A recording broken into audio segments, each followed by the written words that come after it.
बारिश में बहू के चटपटे पकोड़े, सास की आम की चटनी। आसमान में काले बादल छाए हुए हैं, बिजली कड़क रही है और मूसलाधार बारिश हो रही है। चौराहे के किनारे एक बड़ा सा तिरपाल लगा है। तिरपाल के नीचे ठेले पर ईशानी कढ़ाई में पकोड़े तल रही है और शारदा मिट्टी के एक सुंदर से बर्तन में से हरी आम की चटनी ग्राहकों को परोस रही है। लोग छाता लेकर उनके ठेले के पास खड़े होकर पकोड़े और चटनी खा रहे हैं। वाह क्या बात है, इस झमाझम बारिश में ये क्रिस्पी और चटपटे पकोड़े खाने में तो मजा ही आ गया। एकदम करारे और अंदर से नरम हैं। और अम्मा, आपकी इस आम की चटनी का तो कोई जवाब ही नहीं। ऐसी चटनी तो मैंने बड़े से बड़े होटल में नहीं खाई। सच कहूँ तो मैं पकौड़े भी सिर्फ आपकी इस चटनी खाने के लिए ही लेता हूँ। अरे बेटा, ये तो तुम लोगों का प्यार है। लो थोड़ी चटनी और ले लो। बारिश के मौसम में कच्ची कैरी और पुदीना सेहत के लिए भी अच्छा होता है। ईशानी पकौड़े तल रही थी, तभी एक लड़का बारिश में भीगता हुआ लड़खड़ाते कदमों से ठेले के पास आता है। उसके कपड़े फटे और मैले थे और आंखों में आंसू भरे थे। वो लड़का ठेले के पास घुटनों के बल गिर पड़ता है। मुझे माफ कर दो ईशानी, मैंने बहुत बड़ी गलती कर दी। मैंने तुम्हारी जिंदगी बर्बाद कर दी। मुझे बस एक मौका दे दो, मैं सब कुछ ठीक कर दूंगा। तू यहाँ क्या कर रहा है? तू कुछ नहीं कर सकता। तू एक नंबर का झूठा मक्कार और धोखेबाज इंसान है। तूने सिर्फ इन मासूम को नहीं बल्कि मुझे भी धोखा दिया है। चल निकल जा यहाँ से, मैं तुझे कभी माफ नहीं करूंगी। चल जा मेरी आंखों के सामने से। आखिर ये लड़का है कौन और इसने क्या गलती की है? इसने कैसे लड़की की जिंदगी बर्बाद की और ये दोनों सास बहू बारिश में पकौड़े बेचने को क्यों मजबूर हैं? ये जानने के लिए चलिए हमें कहानी में थोड़ा पीछे जाना होगा। बाहर तेज बारिश हो रही थी और झोपड़ी की छत कई जगह से टपक रही थी। कृति चूल्हे पर रोटियां सेक रही थी। धुएं से उसकी आंखें लाल हो गई थी। शारदा परेशान होकर टूटे हुए बर्तन, बाल्टियां और कटोरे उन जगहों पर रख रही थी जहां से छत का पानी टपक रहा था। कोने में एक टूटी हुई चारपाई पर गिरीश लेटा हुआ था। उसकी हालत बहुत खराब थी। हे भगवान, ये कैसी किस्मत दी है तूने। हर साल इस बारिश में यही हाल होता है। घर में इतने पैसे भी नहीं है कि छत की मरम्मत करवा सके। अरे माँ, तुम इतना क्यों परेशान होती हो? भैया हर महीने शहर से पैसे भेजते तो है ना? देखिएगा वो जल्द ही पैसे भेज देंगे और हम छत पक्की करवा लेंगे। हाँ भाग्यवान, कृति बिल्कुल सही कह रही है। हमारा बेटा विवान ही तो इस घर को चला रहा है। आप तो चुप रहिए। अगर आप सही होते तो हमें आज ये दिन नहीं देखने पड़ते। सारी उम्र आपने शराब पीने में ही निकाल दी और अब बुढ़ापे में अपना लीवर खराब करके चारपाई तोड़ रहे हो। शुक्र है कि मेरा बेटा शहर में रहकर स्कॉलरशिप पर पढ़ाई कर रहा है और साथ में पार्ट टाइम काम करके हमारा पेट पाल रहा है। एक तरह शारदा अपने बेटे की बहुत तारीफ कर रही थी, वहीं उसका बेटा शहर में एक कमरे में अपने दो दोस्तों के साथ बैठा था। कमरे में बियर की बोतलें और पिज्जा के डब्बे बिखरे पड़े थे। एक तरफ नमन अपने लैपटॉप पर ट्रेडिंग कर रहा था, दूसरी तरफ राघव ऑनलाइन गेम खेल रहा था। बीच में विवान ईशानी नाम की लड़की से वीडियो कॉल पर बात कर रहा था। उसने ऊपर से एक बहुत ही महंगी और शानदार फॉर्मल शर्ट और टाई पहनी हुई थी, लेकिन नीचे सिर्फ एक शॉर्ट्स पहने था। विवान, तुम मेरे घर वालों से शादी की बात कब करने वाले हो? मेरे पापा मुझ पर शादी का बहुत प्रेशर डाल रहे हैं। हर रोज कोई ना कोई लड़का देखने आ जाता है। ईशानी मैं क्या करूं, मुझे समझ नहीं आ रहा है। मेरे पिताजी ने मुझे अपने करोड़ों के बिजनेस से बाहर निकाल दिया है। वो चाहते हैं कि मैं एक आम इंसान की तरह खुद को साबित करूं। मैं तुम्हारे पापा के सामने अभी किस हैसियत से आऊं? मुझे इन पैसों और बिजनेस से कोई मतलब नहीं है विवान। मैं सिर्फ तुमसे प्यार करती हूँ। अगर मुझे तुम्हारे साथ सड़क पर भी रहना पड़े तो मैं रह लूंगी। तुम्हारी यही बातें तो मुझे हिम्मत देती हैं ईशानी। अच्छा, मुझे अभी जाना होगा। मेरी पार्ट टाइम जॉब का टाइम हो गया है। मुझे शिफ्ट पर पहुंचना है। तुम कितनी मेहनत करते हो, अपनी सेहत का ख्याल नहीं रखते। रुको, मैं तुम्हारे लिए अकाउंट में 10,000 रुपए भेज रही हूँ। कुछ अच्छा सा खाना खा लेना और ज्यादा स्ट्रेस मत लेना। इतना कहकर ईशानी फोन काट देती है। फोन कटते ही विवान जोर जोर से हंसने लगता है। आ गया 10,000, इसे कहते हैं दिमाग। ये अमीर बाप की बेटियां कितनी बेवकूफ होती हैं। बस थोड़ी सी इमोशनल बातें करो और इनका एटीएम खुल जाता है। भाई विवान, तू जो भी कर रहा है वो ठीक नहीं है। तू एक गरीब घर से है और एक अमीर लड़की को फंसाकर उसके साथ गलत कर रहा है। तू मुझे ज्ञान मत दे नमन, मुझे पता है मैं क्या कर रहा हूँ। ये मेरी लॉन्ग टर्म इन्वेस्टमेंट है, इन्वेस्टमेंट। एक बार इससे शादी होगी ना तो इसके बाप का सारा पैसा मेरा होगा। फिर देखना तुम्हारा भाई कैसे राज करेगा। एक तरफ जहाँ विवान खुश हो रहा था, वहीं सरिता और रमेश ईशानी के कमरे में खड़े थे। ईशानी रो रही थी। बेटा, आज शाम को मंत्री जी अपने बेटे के साथ तुम्हें देखने आ रहे हैं। इस बार कोई तमाशा मत करना। चुपचाप तैयार होकर नीचे आ जाना। मुझे किसी से नहीं मिलना मॉम। मैंने आपको 100 बार कहा है कि मुझे ऐसे किसी अजनबी से शादी नहीं करनी है। तुम्हारी ये बकवास हम और नहीं सुनेंगे। शादी उसी से होगी जिसे हम चुनेंगे। इतना कहकर रमेश और सरिता दोनों कमरे से बाहर चले जाते हैं। ईशानी रोते हुए विवान को फोन लगाती है। हेलो विवान, मेरे घर वालों ने मेरी शादी तय कर दी है। मुझे बचा लो विवान, मैं तुम्हारे बिना मर जाऊंगी। मैं घर छोड़कर आ रही हूँ, आज ही हम शादी करेंगे। क्या आज ही? देखो ईशानी, मैं तुमसे शादी तो करना चाहता हूँ, लेकिन मैं अभी तुम्हें अपने घर नहीं ले जा सकता। तुम्हें पता है ना मेरी क्या सिचुएशन है। मैंने कहा था ना मुझे पैसों की परवाह नहीं, तुम बस मुझे मंदिर में मिलो। लॉटरी लग गई विवान, आज तो सीधा खजाना हाथ लगने वाला है।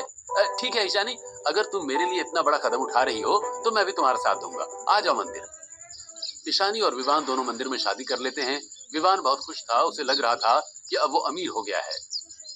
चलो ईशानी, तुम्हारे घर चलते हैं। अब तुम्हारी शादी हो गई है, तुम्हारे पापा तुम्हें देखकर सब भूल जाएंगे।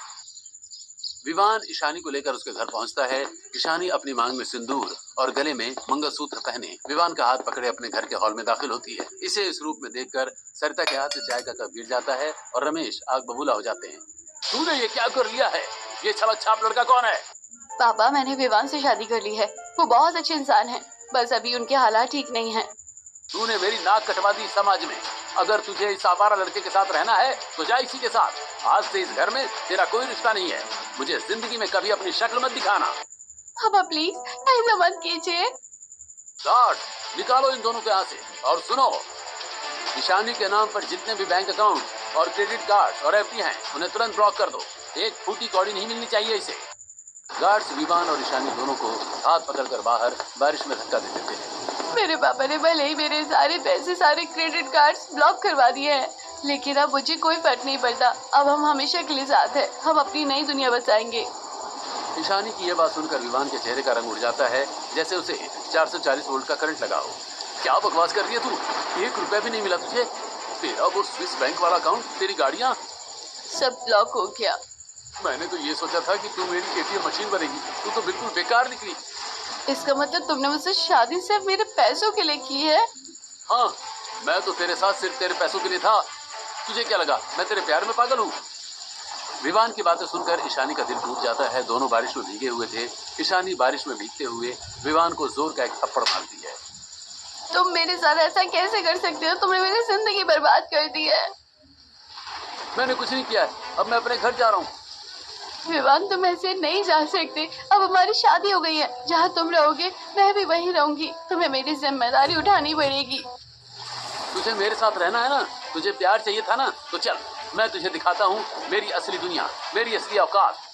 विवान ईशानी का हाथ पकड़कर गुस्से से उसे बारिश के शहर में दूर अपनी गरीब बस्ती की तरफ ले जाता है। विवान, ये क्या है? ये झोपड़ी? हम यहाँ क्यों आए हैं? तुम्हारा घर कहाँ है? यही है मेरा घर। तूने क्या सोचा था मैं तुझे किसी महल में रखूंगा? मैं कोई बिजनेसमैन का बेटा नहीं हूँ। आप इतना बड़ा झूठ कैसे बोल सकते हैं मुझसे? तूने भी तो मुझसे झूठ बोला कि तेरे पास पैसा है, जब तेरे पास पैसा ही नहीं है तो तू मेरे किस काम की? ईशानी और विवान तेज बारिश में एक दूसरे से लड़ने लगते हैं। तभी आवाज सुनकर झोपड़ी से शारदा बाहर आती है। वो ईशानी को दुल्हन। माँ जी, मैं ईशानी हूँ। विवान ने मुझसे शादी की है। इसने मुझसे कहा था कि ये बहुत बड़े बिजनेसमैन का बेटा है। इसने मुझसे अपनी पढ़ाई और पार्ट टाइम जॉब के नाम पर न जाने कितने पैसे लिए, और अब कह रहा है कि इसके पास कुछ नहीं है। इसने मुझे धोखा दिया है। क्या विवान, ये लड़की क्या कह रही है? तूने तो कहा था कि तू शहर में काम करता है। क्या वो सब झूठ था? तूने इस मासूम बच्ची को लूटा? हाँ, मैंने झूठ बोला था। मैंने सोचा था कि ये मेरी एटीएम कार्ड बनेगी, मैं इसके पैसों पर ऐश करूंगा, पर ये तो भिखारी निकली। इसके घर वालों ने इसे निकाल दिया है। विवान के मुंह से ऐसी बातें सुनकर शारदा के पैरों तले जमीन खिसक जाती है। वो गुस्से से कांपते हुए विवान के गाल पर एक थप्पड़ जड़ देती है। नीच इंसान, कलंक है तू मेरे नाम पर। तूने एक मासूम लड़की के साथ इतना बड़ा धोखा किया। हाँ किया, और अब ये मेरे किसी काम की नहीं है। मुझे इसका बोझ नहीं उठाना। तुम लोग इसे संभालो, मैं जा रहा हूँ सोने। विवान अपनी माँ और पत्नी को उसी बारिश में छोड़कर अपनी झोपड़ी के अंदर जाकर सो जाता है। ईशानी कीचड़ में बैठी बुरी तरह से रो रही थी। शारदा बिना एक पल सोचे आगे बढ़ती है और ईशानी को अपने गले से लगा लेती है। माँ जी, मेरे साथ बहुत बड़ा धोखा हुआ है। मेरा सब कुछ लूट गया। शांत हो जा मेरी बच्ची, तू रो मत। उस पापी ने सिर्फ तुझे नहीं, मुझे भी धोखा दिया है। आज से तू इस घर की बहू नहीं, मेरी सगी बेटी है। तू चल मेरे साथ। शारदा ईशानी को लेकर घर के अंदर जाती है। बेटा, तुम तो बुरी तरह भीग गई हो, कपड़े बदल लो। तुमने कुछ खाया भी नहीं होगा, मैं खाना निकालती हूँ। शारदा की बात मानकर ईशानी कपड़े बदल लेती है। शारदा ईशानी के लिए रोटी सब्जी निकालती है और ईशानी को अपने हाथ से खिलाती है। खाना खाने के बाद कृति ईशानी का बिस्तर शारदा के साथ ही लगाती है और तीनों सास बहू ननद एक साथ सो जाते हैं। अगली सुबह हल्की हल्की बारिश हो रही थी। विवान अपने फोन में रील देख रहा था और हंस रहा था। तभी शारदा वहां आती है। उसके चेहरे पर चिंता और गुस्सा साफ झलक रहा था। विवान, सुबह से फोन में घुसा है। घर में राशन खत्म होने को आ रहा है। कुछ काम धंधा क्यों नहीं देखता तू? कब तक ऐसे निठल्ला बैठा रहेगा? माँ देखो, ज्यादा समझाने की जरूरत नहीं है मुझे। मैं आपको पैसा भेजता था ना, उसी से घर चलता था। अब मेरे पास नौकरी नहीं है तो मैं क्या करूँ? पैसे भेजता था तो क्या जिंदगी भर उसी का ताना मारता रहेगा? अब घर कैसे चलेगा? तू कोई काम कर ले बेटा। मुझे नहीं पता, मुझे परेशान मत करो। मैं कोई मेहनत वाला काम नहीं करूंगा। इतना कहकर विवान अपने कमरे में चला जाता है और जोर से दरवाजा बंद कर लेता है। उसकी पत्नी ईशानी दरवाजे के पास खड़ी सब सुन रही थी। वो विवान के इस बर्ताव से बहुत दुखी होती है, लेकिन वो विवान से कोई बात नहीं करती। रात का समय हो जाता है। बाहर तेज बारिश हो रही थी। ईशानी अपने बिस्तर पर सो रही थी। अचानक छत से बारिश का पानी टपकने लगता है और सीधा ईशानी के चेहरे पर गिरता है। अरे ये क्या? छत टपक रही है। तभी उसकी ननद कृति कमरे में आती है। वो ईशानी को परेशान देखती है। क्या हुआ भाभी? आप इतनी घबराई हुई क्यों हैं? देखो कृति, हमारे कमरे की छत टूटी हुई है। वहाँ से बारिश का पानी टपक रहा है। मेरा पूरा बिस्तर भीग गया। हे भगवान, आपको परेशानी बहुत हो रही है ना भाभी? आपका तो घर आलीशान महल जैसा होगा और यहाँ नहीं। कृति, अब जो भी है यही मेरा घर है। महल हो या झोपड़ी, परिवार साथ होना चाहिए।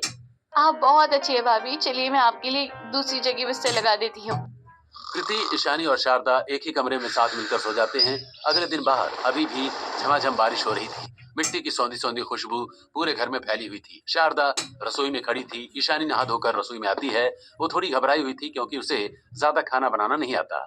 आ गई बहू। एक काम कर, आज तो अपनी पहली रसोई कर ले। तेरी पहली रसोई तो कल होती, लेकिन तू कल इतनी परेशान थी कि मैं तुझे खाना बनाने के लिए नहीं बोली। हे भगवान, पहली रसोई में मैं क्या बनाऊंगी? मुझे तो कुछ खास बनाना भी नहीं आता। माँ जी, मुझे तो कुछ खास बनाना नहीं आता। मुझे तो बस पकोड़े बनाने आते हैं। पकोड़े मुझे खाने बहुत पसंद है, तो मैंने बस वही सीखे हैं। बेटा कोई बात नहीं, अगर तुझे पकोड़े बनाने आते हैं तो तू पकोड़े ही बना दे। इस बारिश के मौसम में पकोड़ों से बेहतर और क्या ही होगा। घर में थोड़ा बेसन, प्याज और आलू पड़े हैं, तू शुरू हो जा। शारदा का प्यार देखकर ईशानी के चेहरे पर मुस्कान आ जाती है। वो जल्दी से प्याज और आलू छीलने लगती है। वो प्याज को लंबे लंबे और पतले स्लाइस में काटती है। आलू के छोटे छोटे टुकड़े करती है। एक बड़े बर्तन में वो बेसन, कटा हुआ प्याज, आलू, बारीक कटी हुई हरी मिर्च, थोड़ी सी अजवाइन हथेलियों के बीच रगड़ कर डालती है। फिर नमक, लाल मिर्च और हल्दी मिलाती है। थोड़ा थोड़ा पानी डालकर वो एक गाढ़ा मसालेदार घोल तैयार करती है। वाह भाभी, आप पकोड़े बना रही हो? बारिश में तो मजा ही आ जाएगा। माँ, आप जो आम की चटनी बनाती हो ना, वो बनाओ ना। पकोड़ों के साथ बहुत स्वादिष्ट लगेगी। आइडिया तो तेरा बहुत अच्छा है। एक काम कर, जाकर आंगन में जो आम का पेड़ है वहाँ से एक कच्चा आम तोड़ ला। अभी लाई माँ। कृति छाता लेकर बारिश में दौड़कर आंगन में एक ताजा हरा कच्चा आम तोड़ लाती है। शारदा उस आम को अच्छे से धोती है, छीलती है और छोटे छोटे टुकड़ों में काट लेती है। वो सिलबट्टा निकालती है। इसमें थोड़ा पुदीना, हरा धनिया, 2-4 लहसुन की कलियां, तीखी हरी मिर्च, भुना हुआ जीरा और काला नमक डाल दो तो क्या चटनी बनती है। शारदा सिलबट्टे पर चटनी पीसती है। ताजे कच्चे आम और पुदीने की तीखी खट्टी खुशबू पूरी रसोई में फैल जाती है। दूसरी तरफ ईशानी कढ़ाई में तेल गरम करती है। तेल गरम होते ही वो बेसन के मिश्रण को हाथ से गोल गोल आकार देकर गरम तेल पर छोड़ती है। माँ जी, आपकी आम की चटनी की खुशबू तो बहुत अच्छी है। मेरे मुंह में तो अभी से पानी आ रहा है। और बहू, तेरे पकोड़े की खुशबू से तो मेरे पेट में चूहे कूदने लगे हैं। पकौड़े सुनहरे और कुरकुरे होने लगते हैं। ईशानी उन्हें छलनी से बाहर निकालती है, जिनसे बहुत ही स्वादिष्ट और चटपटी खुशबू आ रही थी। सब लोग चटाई पर बैठे थे। गिरीश भी पकौड़े खाने लगे थे। चटपटे पकौड़े और साथ में कटोरी में हरे रंग की खट्टी तीखी आम की चटनी रखी थी। वाह भाभी, क्या पकोड़े बनाए हैं आपने। और माँ की आम की चटनी, उफ, लाजवाब है। मजा आ गया। वाह बहू, तुझे और कुछ बनाना आता हो या ना हो, लेकिन तूने पकौड़े तो बहुत ही स्वादिष्ट बनाए हैं। एक नंबर। इस बारिश के मौसम में बहू के हाथ के चटपटे पकौड़े और तेरी सास के चटपटे आम की चटनी खाकर तो दिल खुश हो गया। सब लोग तारीफ करते हैं। ईशानी खुशी से मुस्कुराती है। दिन बीतते हैं। घर की आर्थिक स्थिति खराब हो रही थी। शारदा रसोई में खाना बनाने जाती है। वो डिब्बे खोलती है। आटे के डिब्बे खाली, दाल का डब्बा खाली, चावल सिर्फ मुट्ठी भर बचे थे। शारदा परेशान हो जाती है। हे भगवान, रसोई के सारे डिब्बे खाली पड़े हैं। क्या बनाऊंगी आज? घर में खाने के लिए कुछ भी नहीं है। ईशानी रसोई में आती है। वो शारदा को परेशान देखती है। क्या बात है माँ जी, आप इतनी परेशान क्यों लग रही हैं? बहू, घर में खाने के लिए कुछ भी नहीं बचा है, सारे डिब्बे खाली है। विवान पहले पैसे भेजता था तो घर चलता था, लेकिन अब बस वो घर में ही बैठा रहता है। आप चिंता मत कीजिए माँ जी, मैं जाकर उनसे बात करती हूँ, हम कुछ न कुछ हल जरूर निकालेंगे। मैं भी तेरे साथ चलती हूँ। दोनों सास बहू विवान के कमरे में जाती हैं। विवान कान में ईयरफोन लगाए फोन पर मूवी देख रहा था और जोर जोर से हंस रहा था। तू यहाँ फोन पर पड़ा है, जाकर कहीं काम कर, घर में राशन का एक दाना भी नहीं है।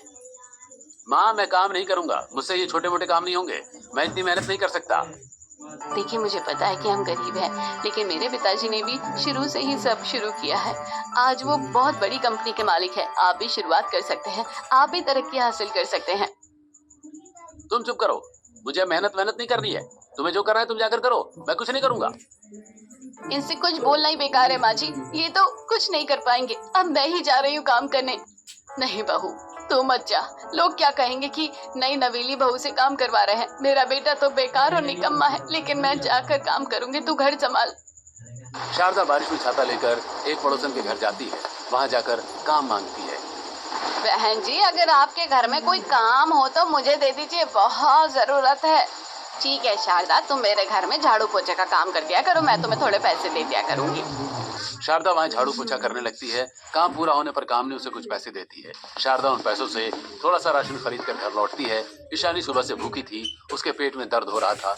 कृति उसके लिए एक गिलास पानी लेकर आती है। मुझे पता है भाभी, आपको भूखे रहने की आदत नहीं होगी, लेकिन गरीबी में इंसान को बहुत कुछ सहना पड़ता है। हाँ कृति, जिंदगी मेरे साथ जो भी कर रही है, मुझे सब कुछ मंजूर है। मैंने प्यार किया था, मुझे क्या पता कि मेरे साथ ऐसा होगा, लेकिन अब जो भी होगा देखा जाएगा। तभी रसोई से खाने की बहुत अच्छी खुशबू आने लगती है। शारदा ने खाना बना लिया था। विवान भी खुशबू सूंघता हुआ खाना खाने के लिए आ जाता है। आहा, खाने की बड़ी अच्छी खुशबू आ रही है, मुझे भी भूख लगी है, खाना दो। आपको शर्म नहीं आती? एक तो सारा दिन घर में पड़े रहते और खाने के समय उठकर आ गए। मैं तो खाऊंगा और आप लोगों को मुझे खिलाना ही पड़ेगा। भैया, आपको शर्म नहीं आती ऐसी बातें करते हुए?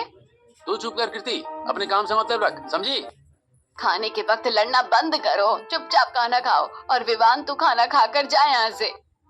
सभी खाना खाते हैं। शारदा दूसरों के घर काम करके अपने परिवार का पेट पाल रही थी। ऐसे ही दिन गुजरते हैं। एक शाम बहुत अच्छी बारिश हो रही थी। गिरीश खिड़की से बारिश को देख रहे थे और उदास लग रहे थे। ईशानी घर में पूजा कर रही थी। गिरीश को उदास देखकर ईशानी उनके पास आरती की थाली लेकर आती है। क्या बात है ससुर जी, आप उदास लग रहे हो?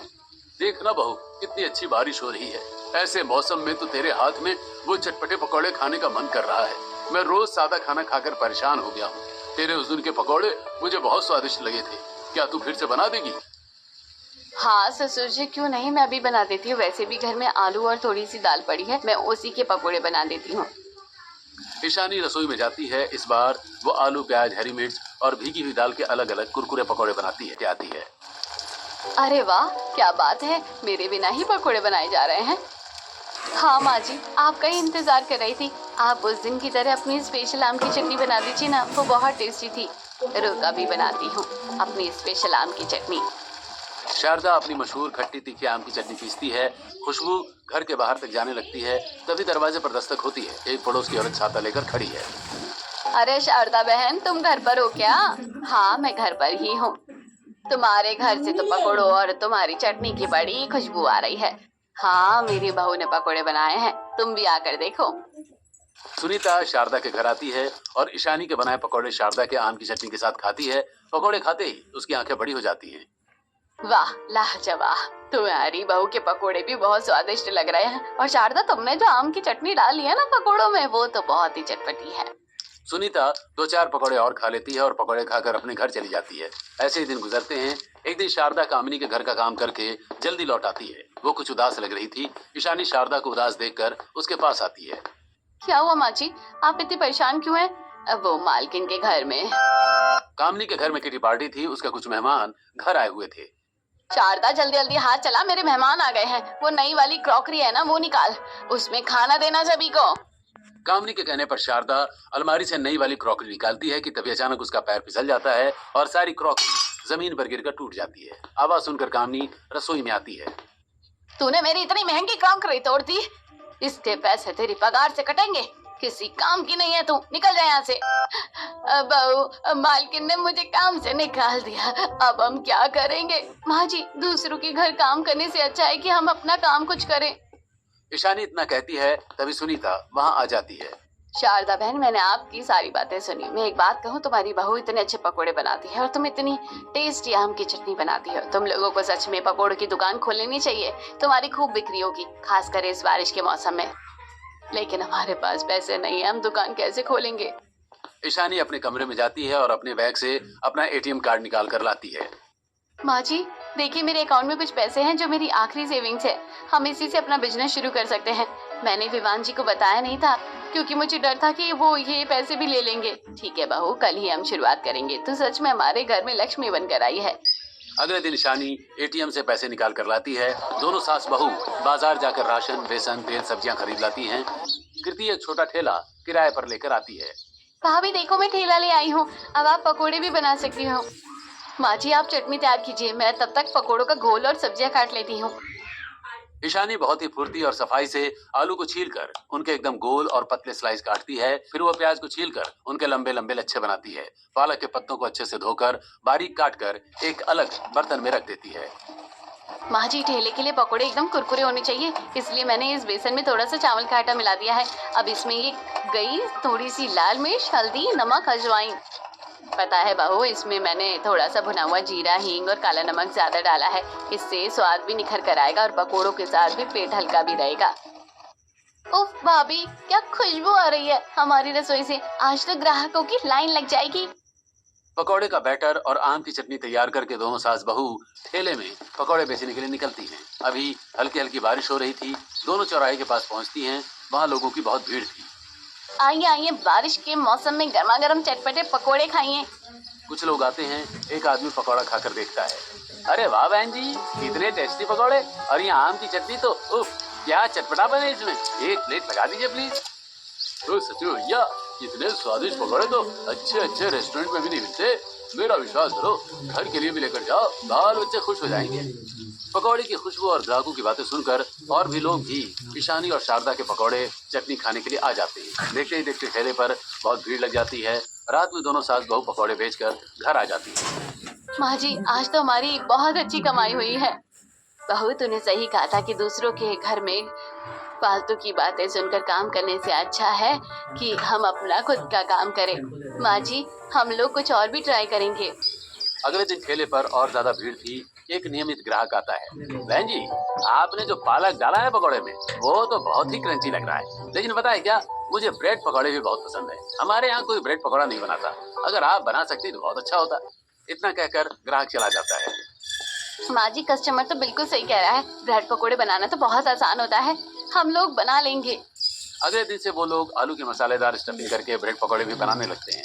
ग्राहक आते हैं और ब्रेड पकौड़े खाकर तारीफों के पुल बांध देते हैं। सास बहू मिलकर अब अच्छे पैसे कमाने लगी थी। देखते ही देखते रक्षाबंधन का दिन आ जाता है। विवान अच्छे से नहा धोकर तैयार होकर आता है और चारपाई पर बैठ जाता है। अरे बहन, जल्दी राखी बांध, मुझे भूख लगी है। जब तक तू बांधेगी नहीं, मैं खाऊंगा कैसे?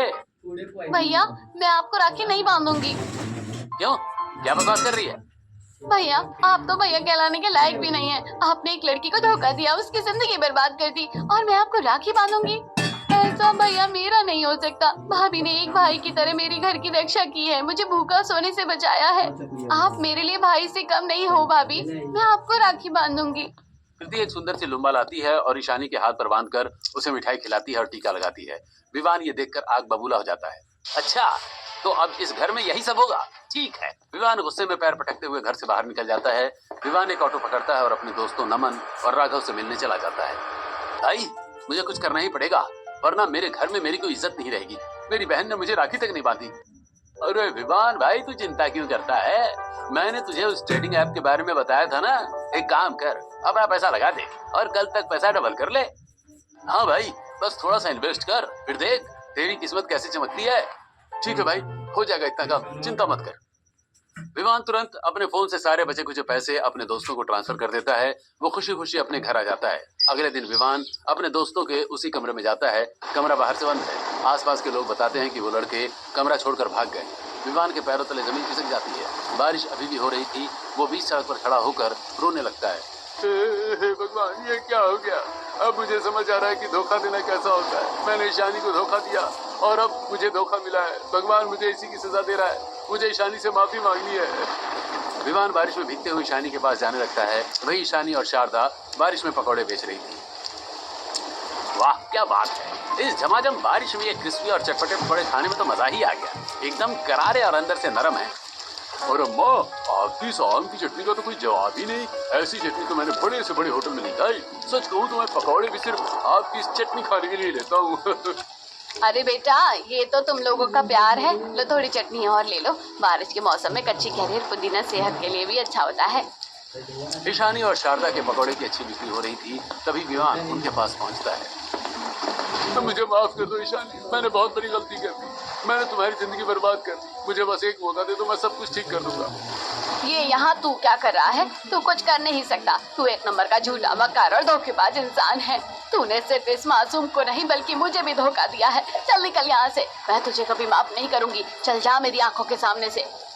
शारदा विवान को भगा देती है। शारदा और ईशानी पकौड़े बेचकर घर आ जाती है। उनके आने के बाद विवान कांपते हुए घर के दरवाजे पर पहुंचता है और गिर पड़ता है। शारदा दरवाजा खोलती है। विवान, क्या हो गया तुझे? इतना नाटक करने की क्या जरूरत है? विवान बारिश में बुरी तरह भीग चुका था और तेज बुखार आने की वजह से वो कांप रहा था। मुझे माफ कर दो माँ। ईशानी, मुझसे सच में गलती हो गई। मुझे अपनी गलती का पछतावा है। ईशानी चुप रहती है। विवान को अंदर लाया जाता है। ईशानी जाकर गर्मा गर्म सूप बनाकर लाती है और उसे पिलाती है। ईशानी, क्या तुमने मुझे माफ कर दिया? आपने जो किया उसकी कोई माफी नहीं है, लेकिन अगर आप सुधर सकते हैं तो मैं आपको माफ कर दूंगी। कुछ दिन बीत जाते हैं। विवान ठीक हो जाता है। अब वो बदल गया है। वो भी काम में हाथ बटाने लगता है। बहुत तेज बारिश हो रही थी। विवान रेनकोट पहनकर पकौड़े और चटनी की डिलीवरी करने के लिए तैयार खड़ा था। क्या आप पकौड़े और चटनी हमारे घर पार्सल कर देंगे? बारिश की वजह से हम आ नहीं पा रहे हैं। हमें तो रोज आपके पकौड़े खाने हैं। जी बिल्कुल, मैं अभी जाकर डिलीवरी कर दूंगा। आप बस ऑर्डर दे दीजिए। विवान घर घर जाकर डिलीवरी करता है। वो बारिश में भीगते हुए भी मुस्कुराता है। उसकी मेहनत देखकर ईशानी और शारदा बहुत खुश थी। ऐसे ही दिन गुजरते हैं। शारदा और ईशानी ने पकौड़े बेचकर काफी पैसे कमा लिए थे। उन्होंने अपना घर भी ठीक करवा लिया था। उन्होंने ठेले की जगह एक पक्की दुकान ले ली है जिसका नाम था ईशानी शारदा के चटपटे पकौड़े आम की चटनी। ये विवान कहाँ रह गया? दुकान का उद्घाटन करना है। सास शारदा, ससुर गिरीश, ननद कृति सब बहुत खुश हैं। ईशानी अपने दुकान के काउंटर पर खड़ी है। विवान उसके पास आता है और अपनी पीठ के पीछे से एक लाल गुलाब निकालकर ईशानी को देता है। मैंने तुम्हारे साथ बहुत गलत किया, लेकिन अब मैं तुमसे सच में प्यार करता हूँ। तुम मेरी जिंदगी में ना आती तो मैं कभी नहीं सुधरता। मुझे ये बात पहले से ही पता है, इसलिए मैं आपका साथ निभा रही हूँ। दोनों एक दूसरे को गले लगाते हैं और नई जिंदगी की शुरुआत करते हैं।